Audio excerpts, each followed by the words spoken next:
الشباب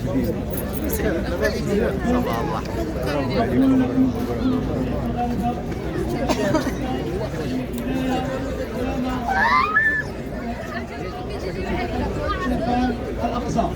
أعطي الكلمة أستاذ عزيز هناوي وكيل العام المغرب للمرأة بسم الله الرحمن الرحيم.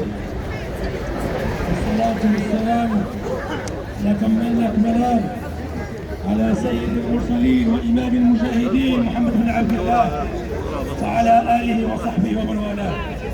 اليوم يوم الطوفان، طوفان الأقصى المبارك.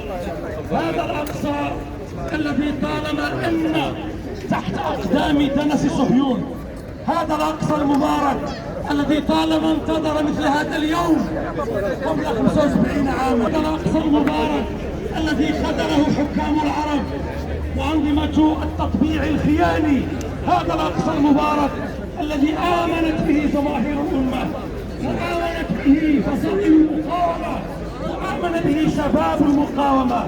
هؤلاء الشباب اليوم الذين نحتفل بهم وبشهدائهم، وقد التقى الشهداء اليوم المبارك. هؤلاء الشهداء والشباب الذين سجلوا هذا الطوفان المبارك، كم أعمارهم؟ 25 عام، 30. إنهم قد ولدوا وترعرعوا في طيلة مدة 30 سنة من مسلسل أوسلو.